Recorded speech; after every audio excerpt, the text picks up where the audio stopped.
السلام علیکم ورحمۃ اللہ۔ مفتی صاحب، قرآن مجید یاد کرنے کا آسان طریقہ بتائیں، مجھے یاد کرتے ہوئے یاد نہیں رہتا، اس کے لیے مجھے کوئی وظیفہ بھی بتا دیں۔ قرآن کریم حفظ کرنے کا آسان طریقہ ہے کہ جو حصہ قرآن کا حفظ کریں اس کو نمازوں میں پڑھیں، سنت میں پڑھیں، نفل میں پڑھیں، وطر میں پڑھیں، اگر الگ پڑھ رہے ہیں نماز تب اس میں پڑھیں، نوافل ان میں ضرور پڑھیں۔ جب آپ وہ حصہ جو آپ نے حفظ کیا ہے نمازوں میں دہرانا شروع کر دیں گے، آپ کی منزل مضبوط ہو جائے گی، اور جب مضبوط ہو جائے گی تو پھر انشاءاللہ تعالی حفظ یاد رہے گا۔ اور اس کے ساتھ وظیفہ دیکھیں، نماز کے بعد سر پہ ہاتھ رکھ کے اگر 7 دفعہ یا قویو یا نورو پڑھا جائے تو حافظہ مضبوط ہو جاتا ہے۔ یہ اللہ تعالیٰ کے نام ہے تو یہ پڑھنے چاہیے۔ مفتی صاحب، مجھے خواب میں خانہ کعبہ شریف اور مسجد نبی شریف کی زیارت ہوئی ہے، اس کی تعبیر کیا ہے؟ اللہ تعالیٰ آپ کو حج بھی کرائیں گے، عمرے بھی کرائیں گے انشاءاللہ۔ خانہ کعبہ کو خواب میں دیکھنا یہ حج بیت اللہ کے لیے ہے کہ حج بیت اللہ کے اندر اللہ رب العزت بندے کو عطا فرمائیں گے، حج بھی عمرہ بھی۔ آپ نے کعبہ شریف دیکھ لیا تو بہت مبارک چیز ہے، اللہ تعالیٰ عطا فرمائے۔ مفتی صاحب، سوشل میڈیا پر ملک پاکستان کے بارے میں کچھ لوگ کہہ رہے ہیں صحابہ کرام کی شان کی گستاخی کرنے والوں کا سافٹ ویئر اپڈیٹ کیوں نہیں کرتے؟ سائبر کرائم والے باقی جگہ تو کرتے ہیں۔ بھائی، سائبر کرائم میں اس کے لیے درخواست دینی چاہیے، اگر کوئی اس طرح کی گستاخی آتی ہے نا تو سائبر کرائم ایکٹ میں ہی آپ ایف آئی آر کرائیں، یہ ذہن میں رکھیں۔ تھانے میں جا کے سوشل میڈیا کی ایف آئی آر نہ کرائیں، وہ بیلیبل ہوتی ہے، وہ اس کی بیل ہو جائے گی، اس کی ضمانت ہو جائے گی، آپ کا سارا کھاتا کھاتا چلا جائے گا۔ آپ نے اگر ایف آئی آر کرانی ہے تو سائبر کرائم ایکٹ میں کرائیں، بالکل ہمارے مسجد کے ساتھ ہی سائبر کرائم کا آفس ہے، وہاں کرائیں، پھر گستاخ کی جان نہیں چھوٹتی۔ یاد رکھیں، گستاخی کسی مذہب میں قبول نہیں ہے۔ حکمرانوں کو چاہیے جو گستاخی کے معاملات پہ اس کو دیکھیں، تو اس پر تو ہم سب کے دل رنجیدہ ہیں۔ مفتی صاحب، میرا سوال ہے کہ حضرت حسین رضی اللہ عنہ کے بارے میں بتائیں کہ ان کا جنازہ کس نے پڑھایا تھا؟ حضرت حسین رضی اللہ تعالیٰ عنہ کے جسم مبارک کا جنازہ اہل غامریہ نے پڑھایا ہے۔ غامریہ کربلا کے ساتھ ایک بستی ہے، وہاں کے لوگوں نے آ کر جنازہ پڑھایا ہے۔ اور حضرت حسین رضی کا سر مبارک ان ظالموں نے کاٹ کے، کوفیوں نے ابن زیاد وغیرہ کے پاس بھجوا دیا تھا، تو سر مبارک کا جنازہ غالباً حضرت امام زین العابدین نے تدفین کے بعد پڑھا ہے۔ آپ اندازہ لگا لیں ان کوفیوں کی حضرت حسین سے محبت کتنی ہے۔ حضرت حسین شہید ہو گئے ہیں، جنازہ پڑھنے کے لیے بھی یہ لوگ نہیں آئے، بلایا انہوں نے تھا۔ 18,000 خطوط انہوں نے لکھے تھے کہ ہم حضرت علی کے حبدار ہیں، آج آپ سے محبت کرتے ہیں، ہم حضرت علی کے پیارے ہیں، حضرت علی کو اپنا پیارا کہتے ہیں، آج حسین حسین کر رہے ہیں، آپ ہمارے پاس آئیں۔ حضرت حسین ان کے ہاں گئے ہیں، ان لوگوں نے یہ کام کیا، آپ اندازہ لگا لو۔ حضرت حسین کی عمر 57 سال تھی شہادت کے وقت۔ مکہ اور مدینہ میں زندگیاں گزر گئیں، خلفائے راشدین اور خلیفہ عادل حضرت معاویہ رضی اللہ عنہ کے ادوار میں حضرت معاویہ کی زندگیاں گزر رہی، ان کے پاؤں میں کوئی کانٹا بھی نہیں چبھا، اندازہ لگا۔ یہ مکہ مدینہ والوں نے، صحابہ کرام نے، خلفائے راشدین، خلیفہ عادل نے حضرت حسین کے ساتھ اتنی محبت رکھی ہے۔ ایک مرتبہ ان کی دعوت پر حضرت حسین کوفہ چلے گئے، راستے میں شہید کر دیے گئے، ان میں سے ایک بھی نہیں آیا بچانے کے۔ ٹھیک ہے، بچانا تو چھوڑو، یہ ظالم اس کے لیے بھی نہیں آئے جنازے کے لیے۔ السلام علیکم مفتی صاحب، بسم اللہ الرحمن الرحیم والا وظیفہ ہر وقت اپنے ساتھ رکھوں، باتھ روم میں بھی جاتا ہوں تو کیا کروں؟ انہوں نے اصل میں اس وظیفے کے بارے میں پوچھا ہے، اب میں اس کا جواب دے دوں تو آدھے بندوں کو وظیفہ بھی نہیں پتا ہوگا۔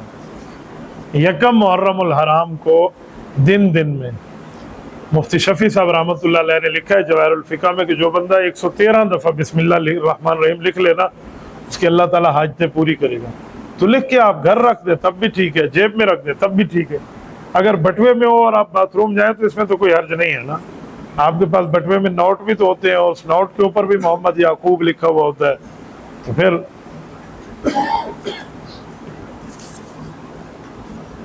مفتی صاحب میں اپنی کتابیں کیسے یاد کروں؟ کتابیں پڑھنے میں دل نہیں لگتا۔ کون سی کتابیں آپ پڑھنا چاہ رہے ہیں؟ کوئی ناول پڑھنا چاہ رہے ہیں، کوئی عمران سیریز پڑھنا چاہ رہے ہیں، کوئی اخبار جہاں اور یہ پڑھنا چاہ رہے ہیں تو وہ آپ جانے، آپ کا کام جانے. کوئی دینی کتاب پڑھنا چاہ رہے ہیں تو بہت اچھی ترتیب ہے، مسلمان عالم دین کی کتاب پڑھیں جو اس کا ماہر ہو اور وہ ٹھیک کتاب ہو جس نے لکھی ہو. علماء سے کنفرمیشن بھی کرایا کریں کہ یہ کتاب پڑھ رہا ہوں کیسی ہے. جب آپ گولی کھاتے ہیں تو بغیر ڈاکٹر کے نسخے تو نہیں کھاتے نا. ڈاکٹر سے یا میڈیکل والے سے پوچھتے ہیں گولی مل لیے ٹھیک ہے، وہ کہتے ہیں جی کوئی سائیڈ ایفیکٹ نہیں، آپ کھا لیں. تو جب کیوں گولی سائیڈ ایفیکٹ کر سکتی ہے، جان کا مسئلہ ہے. تو اگر غلط کتاب ہوگی تو ایمان کا مسئلہ ہے، غلط ویڈیو کلپ ہوگا تو ایمان کا مسئلہ ہے، اس کو بھی چیک کرا لیا کریں. جان کی فکر کرتے ہیں ایمان کی بھی کریں. پھر دینی کتابیں پڑھتے ہیں تو مؤلف کو، جو لکھنے والا ہے، اس کو ایصال ثواب کریں، اس کے علوم آپ کے اوپر متوجہ ہوں گے، باتیں یاد رہیں گی. ہمارے شیخ و مرشد حضرت مولانا پیر عزیز الرحمن ہزاروی رحمۃ اللہ علیہ ایک جملہ فرماتے تھے جس مؤلف کی کتاب کی طرف اگر آپ ایصال ثواب کر دیں تو اس کا فیض آپ کی طرف متوجہ ہو جائے گا، تو وہ نور اللہ پاک آپ کو عطا فرمائے. ہمارے استاد محترم شیخ الحدیث حضرت مولانا نور الہدا نور اللہ مرکزہ ارشاد فرماتے تھے کہ جب میں مؤلف کو، مصنف کو ایصال ثواب کر کے بیٹھتا ہوں تو میں کتاب بڑے شرح صدر سے پڑھا سکتا ہوں. ہمیں خود انہوں نے ارشاد فرمایا تھا. تو آپ اس طرح کریں گے انشاءاللہ کتاب آپ کو یاد ہو جائے گی. مفتی صاحب ہم درخت مارتے ہیں، درخت مارتے ہیں کیا ہوتا ہے؟ کاٹتے ہیں. اچھا، اس میں مسئلے ہوتے ہیں، ہم کیا کریں؟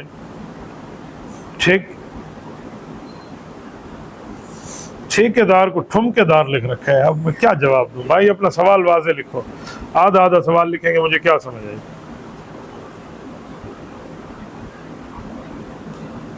یہ بھی اب مجھے نہیں سمجھ. مفتی صاحب کو سین سے لکھا ہے، ٹھیک ہے، اس کا مطلب ہوتا ہے بادل. صاحب لکھتے ہیں، صاد سے لکھتے ہیں. اور نیچے جو سوال لکھا ہے وہ پتہ نہیں کس زبان میں لکھا ہے، مجھے اس کا پڑھنا بھی نہیں آ رہا. سجاد آپ کو پڑھنا آ رہا ہے؟ سناؤ کیا لکھا ہے. آ رہا ہے سوال؟ آپ کو آ رہا ہے؟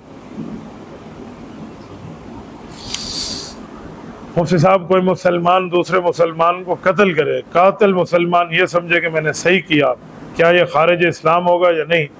دیکھو ایک مسلمان دوسرے کو مار رہا ہے اور وہ کہہ رہا ہے کافر ہے میں اس کو مار رہا ہوں، تو آپ اس کو کافر کیسے کہو گے؟ جب تک کوئی تفصیلی بات سامنے نہ آئے، تفصیلی کیس سامنے نہیں آئے گا تو صرف قتل سے آپ کہتے وہ کافر بن گیا. اس سے پوچھے کہ تو نے اسے مسلمان سمجھ کے مارا ہے تو کیوں مارا ہے؟ کوئی بات لائے گا، کوئی عقیدے کی بات ہوگی تو اس کے بعد معاملہ دیکھا جائے گا. ویسے مسلمان کو قتل کرنا گناہ ہے، غلط ہے، ناجائز ہے، ساری زندگی جہنم میں پڑنے کے مترادف ہے، تو بہت بڑا جرم ہے. تو اللہ پاک محفوظ رکھے. وہ سب دو فریقین میں جھگڑا ہو رہا تھا، ایک فریق نے دوسرے فریق کسی فرد کو قتل کر دیا، تو اب یہ اسلام سے خارج ہوگا یا نہیں؟ یار آپ صرف کفر کا فتویٰ پوچھیں گے. قاتل قاتل ہے، وہ کافر ہو تب بھی قاتل ہے، مسلمان ہو تب بھی قاتل ہے. اس کے اوپر قتل کا معاملہ ڈالیں، اس کو کافر کے معاملے میں ڈکلیئر تو تب کریں گے جب اس کا عقیدہ غلط ہوگا. کفر کا تعلق عقیدے سے. مفتی صاحب کاروبار میں منافع کتنا کمانا چاہیے تاکہ زیادتی نہ ہو؟ عام عرف عام میں جو ریٹ چل رہا ہے نا اسی ریٹ کے مطابق رکھیں. یہ نہ ہو یہ آپ 1000 روپے کی چیز 10,000 روپے میں بیچ کر پھر اس کو کہے قسم سے اتنے میں ملی ہے، جھوٹی قسم بھی اس کے اوپر کھا لیں. ایسے نہیں ہے. آپ اپنی ترتیب دیکھیں، دکان کا کرایہ بھی آپ نے دینا ہے، آپ نے نفع بھی رکھنا ہے، آئندہ کے لیے آپ نے چیز بھی لینی ہے، تو اس حد تک تو منافع جائز ہے. اس کی کوئی پرسنٹیج نہیں ہے ابھی اتنی پرسنٹیج ہے، اس سے زیادہ حرام ہے نہیں. عرف عام جو بازار میں ریٹ چل رہا ہے اس کو دیکھا جائے گا. صاحب آج کل گھروں میں فلش سسٹم میں بندہ چھوٹا پیشاب کرے تو چھینٹیں اڑتی ہیں، کپڑوں پہ آ جاتی ہیں، پتہ نہیں چلتا. ایسی صورت میں کیا کریں؟ آپ پہلی دفعہ چھوٹا پیشاب کر رہے ہیں کہ آپ کو چھینٹیں اڑنے کی ترتیب کو پتہ نہیں ہے. خدا کے بندے بچوں والی بات پوچھو تو بچوں کو میں سمجھانے کے لیے تیار ہوں. میں تو نہیں سمجھتا فلش کو ایسی ترتیب پہ بنایا جاتا ہے کہ اس سے چھینٹیں اڑتی نہیں ہیں. ہمیں تو وہاں فیکٹری اور مسنے والے یہی بتاتے کہ ہم ان میں ایسا کوئی مسالہ ڈالتے ہیں. باقی اگر چھینٹیں پڑ گئی ہیں اور آپ کو نہیں پتا، بعد میں پتہ چلا ہے، تو پھر آپ سوال کیسے کر رہے ہیں؟ اب آپ کہتے ہیں ہمیں پتہ ہی نہیں چلتی. پتہ نہیں چلتا، نماز پڑھ لیا، پھر آپ کو کیسے پتہ چلا؟ اس وقت چھینٹیں سوکھ گئی ہوں گی. تو جب پتہ ہی نہیں چلتا تو سوال آپ نے کیسے کیا؟ اس کا مطلب ہے آپ کو پتہ چلا ہے تو آپ سوال میں ڈنڈی مار گئے. یار کم از کم سوال وہ لکھیں جو سچی بات تو ہو نا. آپ مجھے لکھیں ایک کالا آدمی مجھے ملا جو سفید تھا، تو میں کیسے مانوں بھی کالا بھی تھا سفید بھی تھا؟ چلو منطق آپ نے پڑھی ہوگی تو آپ کہیں گے دانت اس کے سفید تھے نا. لیکن آپ کے سوال میں ہی اوپر نیچے ہے، سوال پورا کرے. اگر اس میں چھینٹیں پڑ گئی ہیں تو آپ کو دھونا لازمی ہے، اور بعد میں آپ کو پتہ چلا چھینٹیں پڑ گئی تھی، نماز پڑھ لی ہے، تو نماز بھی دہرائیں گے، کپڑا بھی دھوئیں گے. حضرت مولانا مفتی صاحب، ہم نے ایک عالم سے سنا ہے کہ حضرت عمر رضی اللہ تعالیٰ عنہ اپنی شہادت کے بعد 10 سال بعد خواب میں بیٹے کو ملے اور فرمایا آج میرا حساب کتاب ختم ہوا. اس میں کیا حقیقت ہے؟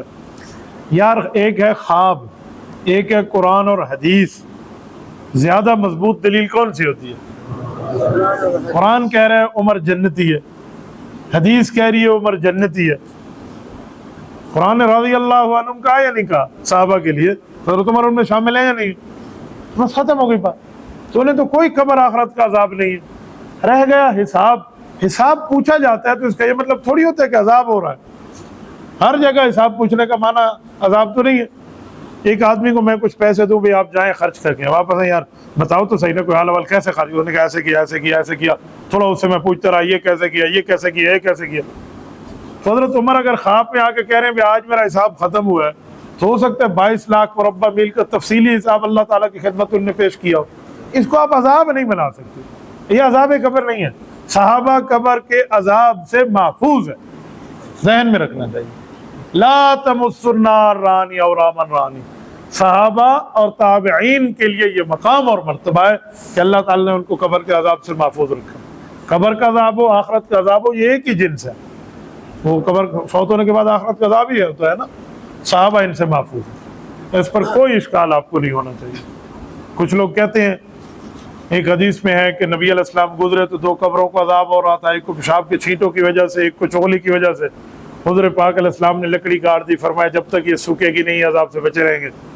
ٹھیک ہے حدیث ہے، لیکن اس میں کہاں لکھا ہوا ہے کہ 2 صحابہ کی قبریں تھیں؟ بخاری شریف میں لفظ صحابہ نہیں ہے. فرمایا مر رسول اللہ صلی اللہ علیہ وسلم پہ قبر ہے، 2 قبروں سے گزرے. ہو سکتا ہے پچھلی امتوں کے لوگ ہوں اور اب دکھایا جا رہا ہو. صحیح روایت کے اندر نئی قبر کا لفظ نہیں ہے. صحابہ قبر کا عذاب کیسے؟ ایک شخص نے مجھے کہا مشکات شریف کی حدیث ہے، حضرت سعد بن معاذ کو دفن کیا گیا تو ان پہ ضغطہ قبر ہوا. حضور نے سبحان اللہ کا اللہ اکبر کہا تو ضغطہ قبر ٹھیک ہو گیا. تو یہ قبر کا عذاب نہیں ہے؟ اور میں نے کہا اللہ کے بندے ضغطہ اور ہے عذاب اور ہے. ضغطہ قبر ہوا، عذاب قبر تو نہ ہوا. تمہیں ضغطہ کا معنی آتا ہے؟ میں نے کہا ضغطہ کا معنی لے لو تو سوال ہی ختم ہو جائے. ضغطہ کا مطلب ہے قبر نے بتایا کہ دیکھو میں قبر ہوں، تو اپنے ایمان اور حضور پاک کی محبت کے ساتھ آیا، نہ آیا ہوتا تو میں یوں قبر بند کر دیتی ہے جو بھی کر. تو حضرت سعد بن معاذ کو اس سے پریشانی ہوئی، یعنی دکھایا تو گیا نا، بتایا گیا. تو نبی علیہ السلام کے اللہ نے آیت کھول دی، حضور نے سبحان اللہ فرمایا. صحابہ کہتے ہیں سبح رسول اللہ و سبحنا، کبر رسول اللہ صلی اللہ علیہ وسلم و کبرنا. حضور نے سبحان اللہ کہا، ہم نے بھی کہا. حضور نے اللہ اکبر کہا، ہم نے بھی کہا، تو قبر کھل گئی. یہ تو نبی علیہ السلام پہ اللہ نے کھول دی، حضور نے سبحان اللہ کہہ دیا کہ میرا صحابی اور پھر بھی عذاب ضغطہ قبر، تو قبر کھل گئی. یہ عذاب قبر کی دلیل کیسے ہے؟ صحابہ قبر کے عذاب سے محفوظ ہیں. اور رہ گیا حضرت عمر. حضرت عمر عام قبر میں تو نہیں ہے. ما بین بیتی و ممبری روضۃ من ریاض الجنہ. تو جنت کے باغوں میں، بلکہ میں یوں کہوں نا جنت میں سب کچھ ہے، یہ نہیں ہے، یہ وہاں نہیں ہے. وہاں سے جنت اٹھا کے اس قدموں میں لائی گئی ہے. اس قبر کے بارے میں آپ کہیں گے 10 سال حساب دیا تو عذاب ہوا ہے. یہ لوگ آدھی آدھی باتیں بیان کرتے ہیں. خواب کی باتیں اٹھا کے قرآن کے مقابلے میں لائیں گے. قرآن کے مقابلے میں تمہارے خواب چلتے ہیں اللہ کے بندوں. چلو خواب سچا بھی ہو تو پھر بھی اس سے عذاب ثابت نہیں. مفتی صاحب حج اور عمرہ کرنا چاہیے یا نہیں؟ وہاں عورتیں پردہ نہیں کرتی، اس بارے میں اسلام کیا کہتا ہے؟ تھوڑی وضاحت فرما دیں. میرے ساتھ میری گھر والیاں عمرے پہ گئی ہیں، حج میں اللہ تعالیٰ ان کو لے کے گیا ہے، انہوں نے تو پردہ کیا ہے. رسول اللہ صلی اللہ علیہ وسلم کی ازواج مطہرات تو پردہ کرتی تھی، مسلمان عورتیں تو پردہ کرتی ہیں. جو خاتون ادھر بھی پردہ نہ کرے ادھر بھی نہ کرے، وہ اپنی بات کی آپ ذمہ دار. حج اور عمرے سے کوئی پردے کا تعلق نہیں ہے. پردہ حج اور عمرے میں کوئی منع نہیں. یہ ہمارے حضرات نے اپنی طرف سے شروع کیا ہوا. صرف اتنی سی بات ہے کہ سامنے والا نقاب چہرے کو نہ لگے. یہ نہیں فرمایا پردہ اتار دو، نقاب چہرے کو نہ لگے. تو ہیڈ کی ٹوپی پہن لے، وہ تھوڑا سا نقاب آگے ہو جاتا ہے. اللہ اللہ خیر صلی اللہ. اتنی سی بات ہے، اس بات کو آپ حج عمرے میں پردہ معاف ہو گیا ہے، سبحان اللہ۔ یہ لوگوں کی بنائی ہوئی باتیں، اپنی باتیں، کوئی خاتون ایسے نہیں کرتی تو وہ اپنے اس عمل کی خود ذمہ دار ہے، اس کو اسلام کے گاٹے میں فٹ نہ کر۔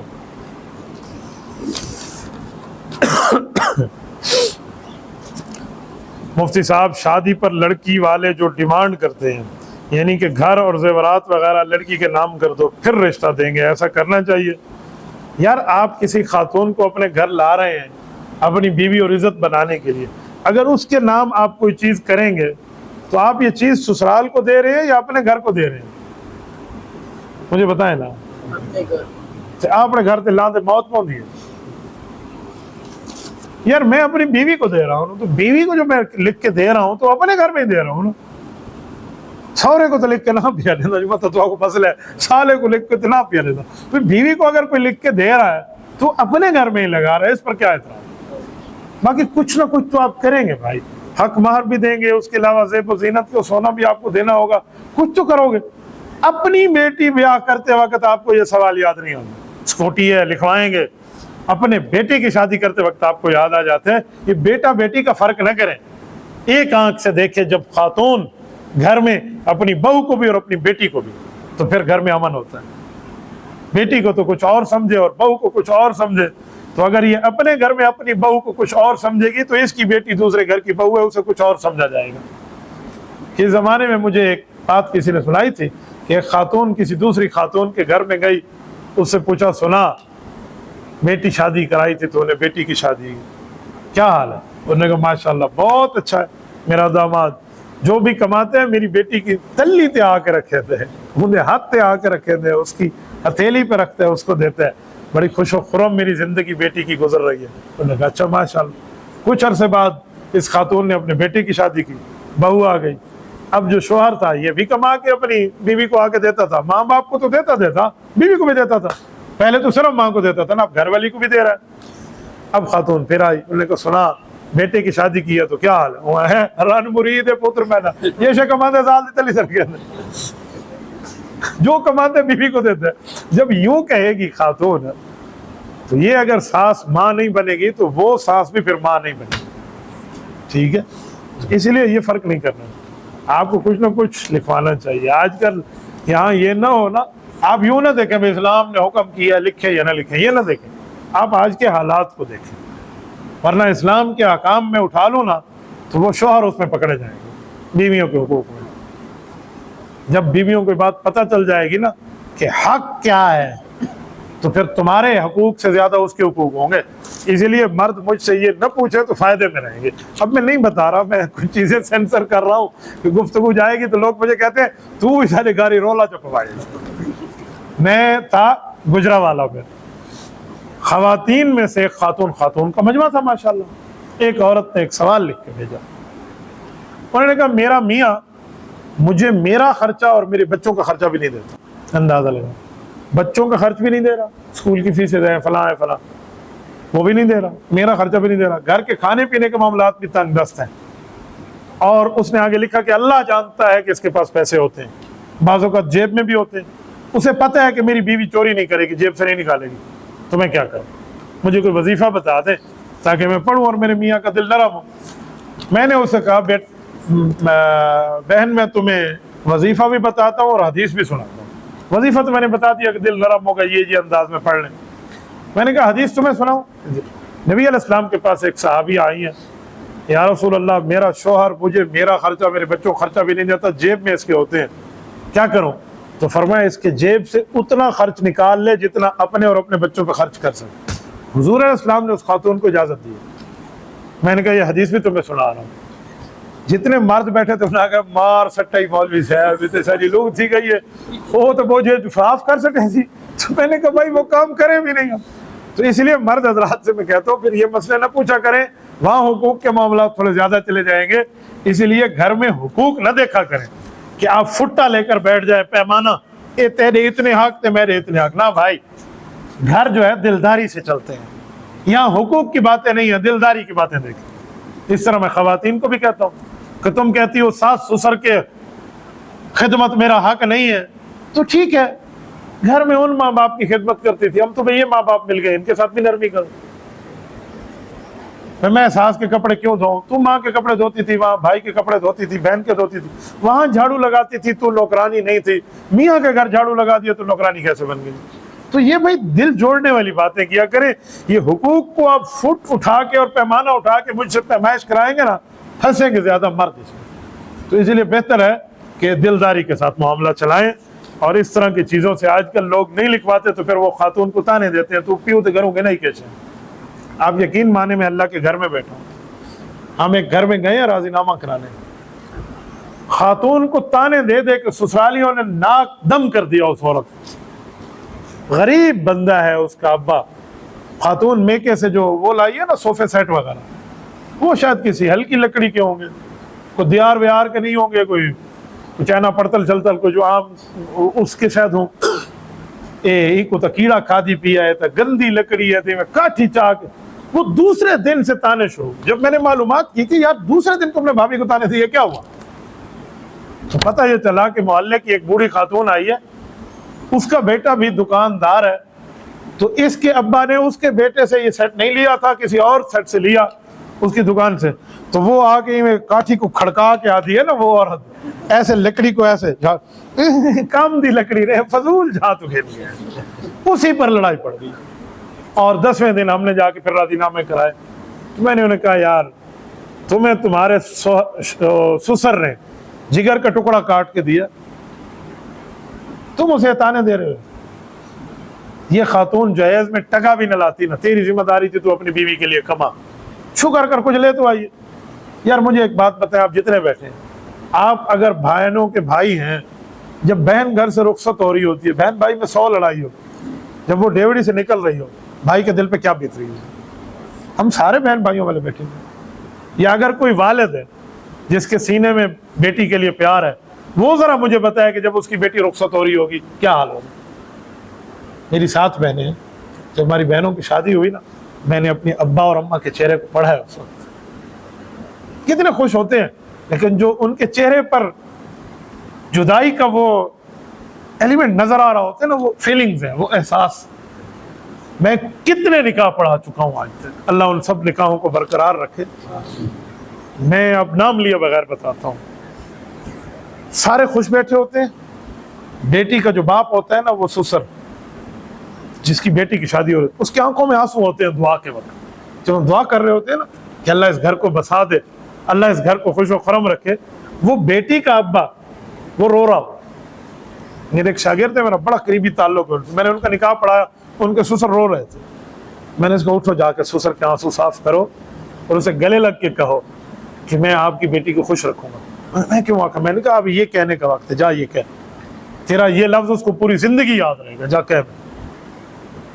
تو اس طرح نہیں کرتے، اس معاملات پہ تھوڑی نرمی کرتے ہیں، کوئی جہیز وہیز جو ہے نا ڈیمانڈ شوہر لوگوں کو نہیں کرنی چاہیے، وہ دے دیں ٹھیک ہے، نہ دے دیں ٹھیک ہے، اس پر نہ کبھی تانا دینا چاہیے نہ کچھ ہونا چاہیے۔ رسول اللہ کی 4 صاحبزادیاں ہیں، 3 صاحبزادیوں کے جہیز کا ذکر ہی نہیں ہے، چوتھی صاحبزادی کے جہیز کا ذکر اس لیے آتا ہے کہ چوتھے نبی علیہ السلام کی چوتھی بیٹی کے شوہر مالی لحاظ سے کمزور تھے، تو بطور مدد حضور پاک نے چند چیزیں دے دی، ورنہ جو پہلی 3 بیٹیوں کے شوہر ہیں وہ مالی لحاظ سے مضبوط تھے ماشاءاللہ، تو اس لیے جہیز نام کی چیز نہیں ہے بھائی۔ مفتی صاحب، میں نے پچھلے جمعے سوال جواب سنے ہیں آپ کے، اس میں ایک سوال ہوا کہ آپ صلی اللہ علیہ وسلم کا نکاح کس نے پڑھایا؟ ان میں سے ایک نکاح کے بارے میں آپ نے فرما دیا کہ حضرت ام حبیبہ کا نکاح ہوا تو تابی نے پڑھایا، جس کا نام اسیحمہ ہے، لقب نجاشی ہے۔ ہمارا سوال ہے کہ تابی اسے کہتے ہیں جس نے صحابی کو دیکھا ہو، صحابی اسے کہتے ہیں جس نے حضور کو دیکھا ہو، تو آپ صلی اللہ علیہ وسلم کو دیکھا تو صحابی ہو گیا، اگر نہیں دیکھا تو نکاح کیسے پڑھایا، تابی کیسے ہوا؟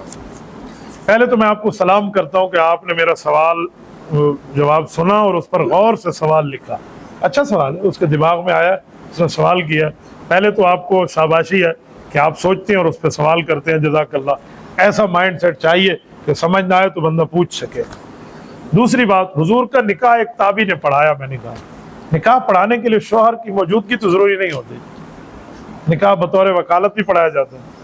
حضرت ام حبیبہ کا نکاح جو ہوا ہے حضرت رسول اللہ صلی اللہ علیہ وسلم سے، تو ایک تابعی نے پڑھایا ملک حبشہ میں، نجاشی، وہ حبشہ میں تھے، حضور پاک مدینہ میں تھے، وہیں سے نکاح پڑھ کے حضور کی طرف سے جو وکیل تھے انہوں نے قبول کیا، پھر نبی علیہ السلام کو بتایا کہ حضور نے قبول فرما لی، تو بطور وکالت ایک تابعی پڑھے، حضور کے سامنے بیٹھ کے تو نہیں پڑھایا تھا نا اس نے، سامنے بیٹھ کے پڑھایا تو آپ کی بات سچ تھی کہ وہ صحابی ہے پھر تو ٹھیک ہے، تو یوں تابعی ہے۔ جزاک اللہ، اللہ آپ کو بھلا کرے۔ دیکھو بعض سوال ایسے ہوتے ہیں جس سے میرا دل چوڑا ہو جاتا ہے خوشی سے کہ یار میں جو کہہ رہا ہوں اس کو آگے لیا جا رہا ہے، اس بات کو سمجھا جا رہا ہے، ورنہ کچھ حضرات کے سوالات ایسے ہوتے ہیں کہ جی چاہتے ہیں اگلے جمعے بندہ سوال جواب کی نشست ہی نہ رکھے۔ رات ہم فیصل آباد میں کھانا کھا رہا تھا، کھانے میں ہمارے بھائی اسامہ، بھائی احمد، اس طرح دو اور حضرات تشریف لائے، ان کے دوست، ان میں سے ایک ساتھی نے مجھے بعین ہی میرا سوال جواب وہی سنایا جو میں نے پچھلے جمعے یہاں سوال جو میں نے کہا واہ تو سنتے ہیں کہ جی میں سنتا ہوں۔ پھر انہوں نے ایک مجھے بات بتائی کہ ہمارے اس دوست کے بھائی فوت ہوئے ہیں، ان کے لیے آپ سب بھی دعا کر لیں، اللہ ان کی مغفرت فرمائے، بہت پریشان تھے، اللہ پسماندگان کو صبر جمیل عطا فرمائے۔ تو کچھ ایسے سننے والے بھی ہوتے ہیں۔ رات آپ کو ایک بات اور سناؤں، رات میں فیصل آباد سے گزرنے لگا، میں لاہور سے آیا فیصل آباد کو، جو شدید بارش تھی، یعنی میری زندگی کے سفروں میں جتنی بارشیں آئی ہیں نا، رات کی بارش ان میں ایک شدید بارش گزری ہے، بہت تیز بارش تھی کہ ہماری گاڑی اس ہوا کی وجہ سے اس کونے میں آ جاتی، ہم موٹر وے کے ایک کونے میں چلاتے، زیرو ویزیبلٹی ہو گئی بعض مقام پہ، تو بڑی مشکل ہو گئی۔ لیکن جب ہم فیصل آباد سٹی انٹر ہوئے تو وہ پانی پانی تھا، کچہری بازار میں ہم کیمرے کے لیے گئے، کیمرے کی اس کی سیٹنگ کے لیے بھی، تو وہاں روڈ بلاک ہو گئے پانی کی وجہ سے۔ تو جب روڈ بلاک ہوئے تو میں نے لوکیشن لگائی تھی، میں نے کہا اس طرف سے نکل جائیں، اتنے میں ایک پولیس والے بھائی تھے، ٹریفک والے، انہوں نے آ کے گاڑی روک دی، میں نے شیشہ نیچے کیا اور اس کو بولا، میں نے کہا یار یہ رش اگر لمبا ہے تو ہمیں دوسرے راستے سے جانے دیں۔ تو مجھے کہتے ہیں مصطفیٰ خیریت ہے، کیا حال ہے، آپ اچھے ہیں؟ میں نے کہا تو آپ پچھڑ شروع تھی کہ میں اپنی مصیبت پوچھتا، تو وہ بھی سنتے تھے بیان۔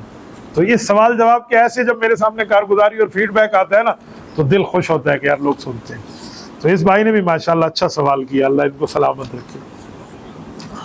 مفتی صاحب اکثر ہم علماء سے سنتے ہیں کہ اللہ پاک کا شکر ادا کیا کرنا یہ لازمی ہے، جو اللہ کا شکر ادا کرتے ہیں اللہ مزید نعمتیں عطا کرتے ہیں، تو ہم اللہ کا شکر کیسے ادا کریں؟ کیا ذکر کریں تو اللہ کا شکر ہے، ذکر کریں تو کیسے کریں، نفل پڑھیں اللہ کا شکر ہے تو کیسے پڑھیں؟ ماشاءاللہ زبردست سوال ہے میرے بھائی۔ یہ آپ نے جو علماء سے سنا، یہ قرآن کریم کی آیت ہے، لَإِن شَكَرْتُمْ لَأَزِيدَنَّكُمْ، فرمایا تم شکر کرو گے تمہاری نعمتیں بڑھ جائیں گی، نعمتوں میں برکات آ جائیں گی، آنکھ پہ شکر کرو تو اس کے دیکھنے میں برکت آ جائے گی، کوئی چیز ایسی ہے جو زیادہ ہونا چاہے تو وہ زیادہ بھی ہو جائے گی، تو یہ اللہ کا شکر پر نعمت زیادہ ہوتی ہے۔ اب شکر کا طریقہ کیا ہے؟ اصل شکر ہے دل سے، تمہارا دل کہے اللہ تیرا شکر، تو نے نعمت مجھے دی، یہ دل کہے، دل کی آواز ہو، پھر آپ نفل پڑھیں تب بھی شکر ہے، ذکر کریں تب بھی شکر ہے، نہ کریں صرف دل تمہارا شکر میں کہنا اللہ تیرا شکر ہے، 2 رکعت نماز نفل شکرانہ تو اپنی جگہ، وہ تو ایک اعلیٰ درجہ ہے، یہ کہنا بھی شکر ہے۔ مجھے ایک بندے ملے، اب میں ان کا نام نہیں لیتا، مجھے اس بزرگ نے نام لینے کی اجازت نہیں دی، اس نے کہا مفتی صاحب پیاس لگتی ہے نا تو میں تھوڑا ٹائم رک جاتا ہوں پانی پینے سے، تھوڑا وقت، اپنے دل کو کہتا ہوں بتا پانی کا متبادل کوئی چیز ہے؟ شربت پی لو، کچھ ٹائم بعد پھر پانی پیوں گا، دودھ پی لو، کچھ ٹائم بعد پھر پانی کے لیے دل کہے گا، میں 2-4 منٹ اپنے دل کو سمجھاتا ہوں، بتا پانی کا کوئی الٹرنیٹ ہے؟ نہیں ہے نا، تو بتا اللہ کا کتنا شکریہ ادا کرنا چاہیے کہ اللہ نے ہمیں وہ چیز دی ہے جس کا الٹرنیٹ ہی نہیں ہے، مفت دی ہے، فی سبیل اللہ دی ہے۔ آپ ملک پاکستان میں جہاں بیٹھے پانی نکالے آ جائیں، ایسے ایسے ملک میں ہے جہاں کتنے 100 فٹ کھود دیں تب بھی پانی نہیں ہے۔ آپ مملکت سعودی عرب میں چلے جائیں، آپ کو دکانوں پہ رکھے ہوئے کولر نہیں ملیں گے وہاں، آج آپ کہاں جائیں بھائی پانی پلا دیں، 2 گلاس پلائے گا اگلا، وہاں آپ کو پانی نہیں ملے گا اس کو۔ میں نے تو وہاں گلاس میں پانی پیتے بہت کم دیکھا ہے، یا ڈسپوزیبل گلاس ہے یا بوٹل ہے۔ میں دوستوں سے وہاں مذاق میں کہتا ہوں، سعودیہ میں جو ہمارے ڈرائیور بھائی ہوتے ہیں نا جو زیارتیں کرا رہے ہوتے ہیں، میں نے کہا گلاس میں پانی پینے والے ہو یا بوتل میں؟ کہتے کیا مطلب؟ میں نے کہا کبھی سوچو تو صحیح، گھر میں گلاس میں ملتا ہے یا بوتل میں ملتا ہے، یہ پردیس اور دیس کا فرق ہے۔ تو آپ اللہ کا شکر ادا کریں، آپ ایسے ملک میں بیٹھے ہیں جہاں آپ کے لیے پانی فری ہے، اور پھر پانی آپ کو بہترین ماجبین ذائقے کا، تو بندہ کہتا ہے جب میں پانی پیتا ہوں نا، پانی میں پی لیتا ہوں، پھر میرے دل سے آواز آتی ہے اللہ تیرا شکر ہے۔ اور کبھی کہتا ہے میں اپنی آنکھوں کو سوچتا ہوں کہ اللہ تو نے آنکھیں دی ہیں، اے کاش اللہ معاف فرمائے کوئی نابینا ہو، اس کو کیسے پتہ چلے گا یہ رنگ کیسے ہے دنیا میں؟ میں ایک جملہ کہتا ہوں سنو، آج ماں ہے نا، ماں گھر میں آئے نا بندہ، چاہے شادی شدہ ہو، بڑا ہو جائے، پھر بھی پوچھیں گے امی ٹھیک ہے، اچھا امی سو گئی ہے، اوکے، پھر جا کے کمرے میں سو جائے۔ ماں کے بارے میں بندہ پھر بھی پوچھتا ہے، تسلی ہے، کیونکہ ماں کے بغیر گھر قبرستان ہے۔ مجھے بتائیں جو نابینا ہوگا اس نے پوری زندگی ماں کے چہرے کو دیکھا ہوگا؟ جو پیدائشی مادر ذات نابینا ہو، اسے کیا پتا میری ماں کے چہرے کی ممتا کیا ہے، اسے کیا پتا میرے ابا کے چہرے کی شفقت کیا ہے، اسے کیا پتا قرآن کی آیات کیسی ہے؟ جو نابینا ہے اسے کیا پتا کہ گلاب کا پھول کتنا خوبصورت ہے، اسے کیا پتا چنبیلی اور گلاب میں کیا فرق، اسے کیا پتا کہ کعبۃ اللہ شریف میں دیکھوں گا تو میری نظر میں دیکھنے میں کیا ثواب ہے، اسے کیا پتا میں روضہ رسول کی جالی کو دیکھوں گا تو کیا ہے۔ اس طرح جو آدمی بہرا ہے، ذرا آنکھ کے شکر کے بعد کان پہ سوچے، جن کے ہاتھ نہیں ہیں، جن کے پاؤں نہیں ہیں، آج جن کے پاؤں نہیں ہیں وہ بیت اللہ شریف میں قریب جا کے ہاتھ نہیں لگا سکتے، وہ ویل چیئر پہ دور طواف کر رہے ہوتے ہیں۔ اللہ نے ہمیں پاؤں دیا، ہم جا کر بیت اللہ پہ ہاتھ لگائیں، ملتزم پہ ہاتھ لگا کے دعا مانگے جہاں میرے نبی پاک صلی اللہ علیہ وسلم نے دعا مانگی۔ پاؤں پہ شکر ادا کے لیے دل بولے گا کہ بندے واقعی رب کا شکر ہے، رب کی نعمت ہے، یہ جب دل بولے نا اسے اللہ کا شکر ہے۔ یہ شکریہ کی سب سے زبردست بات ہے کہ آپ کا دل کہہ دے کہ یار کمال مجھے اللہ نے۔ میں مثال دیتا ہوں، آج ہم ٹھنڈک میں بیٹھے ہیں پنکھے میں، کتنی گرمی چل رہی ہے، ابھی بارش ہوئی ہے نا، ورنہ کل تو 48 کو فیلنگ چل رہی تھی، 48 اور 50 کی فیلنگ چل رہی تھی گرمی میں۔ تو آپ کے اللہ تو نے مجھے پنکھا دیا، اے سی والا کہ رب تو کرم تو نے مجھے اے سی میں بٹھایا۔ میں حلق کرانے کے لیے ایک نائی کے پاس گیا مکہ مکرمہ میں اپنے عمرے کے بعد، نائی سے میں نے کہا آپ مزدور لوگ ہیں، اللہ آپ کو خوش رکھے، میں نے کہا آپ بچوں کے لیے کماتے ہو بیٹا، رزق حلال، یہ باتیں میں نے اسے بتائیں، اللہ آپ کی مدد اور نصرت کرے۔ وہ رو پڑا، مجھے کہتا ہے مفتی صاحب آپ نے بڑی دعا دی ہے، میرے 2 بھائی ہیں اور ایک ابا جی ہیں، وہ مزدور ہیں، وہ دھوپ میں کام کرتے ہیں، اور عرب کی گرمی آپ کو پتہ ہے، میں تو دکان میں ٹھہرا ہوں، میرے پاس ایسی لگا ہوں، اس پر بھی اللہ کا شکر ادا کر رہا تھا اور ان کے لیے دعا کر رہا۔ یہ ترتیب جب دل میں آئے گی نا تو پھر لئن شکرتم لازیدنکم ہوگا، نعمت بڑھے گی اللہ کی۔ مفتی صاحب قضا نماز دوبارہ کس وقت پڑھنی ہوتی ہے؟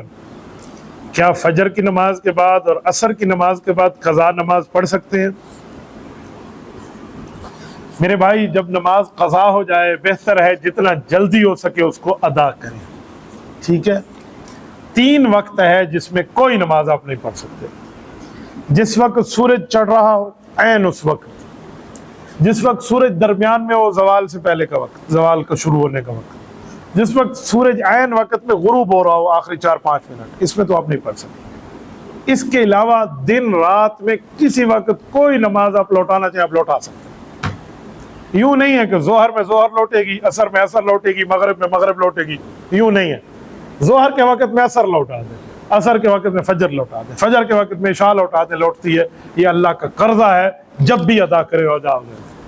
اور جتنے آپ بھائی بیٹھے ہیں نا، میری ایک بات مانیں، اپنی قضا نمازیں شمار کریں، کتنی قضا نمازیں اس کو گنیں۔ ایک دن کی 6 نمازیں بنتی ہیں، کتنی؟ آپ حیران ہوئے ہیں نا، میں مفتی صاحب بھول گیا نمازاں کتنی ہیں؟ 5، اے آدھا 6، اب میں سنانے لگا ہوں جی۔ او ماشاءاللہ، قضا نماز میں وطر کو بھی شامل کریں گے تو 6 نمازیں ہوں گی، کیونکہ باقی سنتیں تو نہیں لوٹائی جائیں گی، وطر قضا لوٹایا جائے گا، تو 6 نمازیں ہیں۔ اب 6 کو 365 سے ضرب دیں، کتنا بنا؟ نکالیں ذرا موبائل کیلکولیٹر، 2200 کتنے بنتی ہے؟ 6 ضرب 365، ایک سال کی کتنی نمازیں بنیں گی جی؟ 2190، 2190۔ اس کا مطلب ہے 2200 کو فگر میرا ٹھیک گیا، کچھ نہ کچھ ریاضی میں نے بھی تو پڑھی ہوئی ہے۔ تو 2190 نماز بنتی ہے سال کی، روزانہ 6 کے حساب سے گنے، آپ گنے آپ کی کتنے سال کی نمازیں قضا۔ بھائی زبیر کو اللہ جزائے خیر دے، 3 سال کی نمازیں 4 مہینے میں لوٹا دی، صبح شام ٹھہر گئے، آپ نے سارے کام چھوڑ کے نماز ہی نماز لوٹاتا تھا۔ 3 سال کی نمازیں 4 مہینے میں اس نے لوٹا دی ہیں، پتہ نہیں 4 مہینے کے 6 مہینے میں، مجھے وہ بتا رہا تھا، فگر مجھے بھول گیا، یعنی قلیل مدت میں اس نے لوٹائی ہے۔ دن رات پڑھتا تھا، تھوڑا سا وقت سوتا، صرف کھانا اور وضو تک وہ رہتا تھا۔ تو اپنی نمازیں موت سے پہلے لوٹا لے بھائی، قضا پڑھ لے، قضا لوٹا لے۔ بندہ مر گیا تو کون حساب دے گا؟ اللہ کا، ٹھیک ہے۔ پھر وہ لمبا کھاتا ہو جاتا ہے کہ اس کا فدیہ ودیہ اور وہ بڑے عجیب چیزیں ہیں۔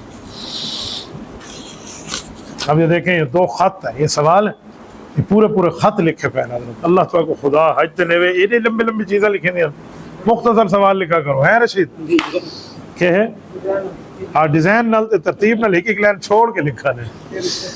السلام علیکم مفتی صاحب، ہم یوٹیوب پر چینل بنائے ہوئے ہیں، کام کرتے ہیں، اس میں اے آئیز کی وائس آڈیو لیتے ہیں، ہم ہم کسی عورت کا فیس دیتے ہیں بلکہ اے آئی سے ہی بنوا لیتے ہیں اور صرف ویڈیو کی حد تک ہوتا ہے، کیا یہ غیر شرعی ہے یا نہیں ہے؟ اے آئی کا استعمال کیسا ہے؟ نہ کوئی عورت اس میں ہوتی ہے نہ کوئی مرد، لیکن ان حرام چیزوں کے ساتھ ایڈ ہوتے ہیں، تو اس کا کیا حکم ہے؟ سب کچھ آپ نے لکھا ہے، کنٹینٹ نہیں لکھا کہ وہ ناجائز ہے یا حرام ہے۔ جو آپ کا کنٹینٹ ہے وہ تو بتا دینا وہ کیا ہے۔ کنٹینٹ جائز ہے تو اس کی ارننگ جائز کی حد تک رہتی ہے، کنٹینٹ ہی حرام ہے۔ آپ فلم اپلوڈ کر دیں، گانا اپلوڈ کر دیں، تو تک اشیاء سا غلط نہ کر دیں، تو وہ میرے کندھے پہ بندوق نہ چلائیں۔ حرام کام، سود کے معاملات، آپ شراب کی چیزیں اس میں ڈال دیں تو وہ حرام ہو جائے گا۔ اپنے کنٹینٹ کے معاملات کو دیکھیں۔ باقی رہ گیا اے آئی کے ذریعے آپ عورت کی تصویر بناتے ہیں تو تصویر ہے، اے آئی بھی کوئی عورت کوئی الگ نہیں بنا کے دے گی، کسی نہ کسی کی ملتی جلتی شکل ہی بنا کے دے گی۔ یار عورت کی تصویر بنا کے آپ کا سودا بکتا ہے، کپڑا ایسے نہیں بکتا، اس پہ لڑکی کی تصویر ہونا ضروری ہے۔ یہ کیا دنیا کا کاروبار ہے؟ یہ کاروبار میری سمجھ سے غلط ہے۔ یہ تو پھر آپ عزتیں بیچ رہے ہیں، آپ سودا نہیں بیچ رہے۔ تو کم از کم اس چیز کی حد تک تو میں سپورٹ نہیں کرتا۔ باقی آپ کنٹینٹ جائز ہے تو چیز جائز ہوگی۔ مفتی صاحب، ہم فیس بک کے اوپر پیج بنائے رہے ہوتے ہیں، وہاں بھی اے آئی سے مصنوعی آواز میں چیزیں لیتے ہیں، یہ بھی سارا وہی سوال ہے۔ یہاں ورننگ کا حکم ہے بھائی، فیس بک اور یوٹیوب کا ایک ہی حکم ہے، لیکن اس معاملے کو دیکھ لیں کہ کس حد تک ہے۔ بہتر ہے آپ اپنے اس کنٹینٹ کو ایک دفعہ علماء سے چیک کرا لیں، دکھا دیں ان کو۔ اشتہار بھی آپ کے جو ہونے چاہیے وہ اشتہار کی پابندی بھی ہونی چاہیے۔ کچھ لوگ فری سیکس اشتہار ڈال دیتے ہیں، وہاں سود کی چیزوں کا اشتہار آ رہا ہوتا ہے، نیچے دین کی چیز چل رہی ہوتی ہے، تو یوں نہیں ہو۔ میں نے کس زمانے میں کچھ وقت کے لیے اجازت دی تھی جب ہمارا چینل مونوٹائز ہوا تھا، سارے کہتے تھے کرائے، تو محدود اشتہار ہوتے تھے، وہ مہینے کا جو ارننگ بنتی تھی نا، وہ ایک ملازم کی تنخواہ بھی نہیں بنتی تھی اس سے۔ تو کیا کہا جی، ہمیں فری سیکس کی اشتہارات کی اجازت دیں، اس میں سود کے اشتہار بھی ہوں، شراب کی بوتلیں کو بھی میں خدا دنا کروں۔ پہلے شراب چلے تھے، بعد مفتی صاحب نحمدہ و نصلی علی رسول الکریم چلے، یہ کام آپ کم از کم مجھ سے نہ کرا۔ تو اللہ تعالیٰ نے ہماری جان چھڑا دی۔ وہ اپلوڈ ہوا اشتہار فلسطین کے لیے، غزہ کے لیے، انہوں نے اوپر لکھ دیا ایلیجیبل فار ہیون، ٹھیک ہے۔ تو وہ فلسطین کے مسئلے پہ جب چیز آئی تو انہوں نے جان چھڑا دی، تو اللہ نے ہماری جان چھڑا لی۔ تو بہرحال یہ مسئلہ تھا جو میں نے آپ کی خدمت میں عرض کیا ہے۔ جزاکم اللہ تعالی، وآخر دعوانا ان الحمد للہ۔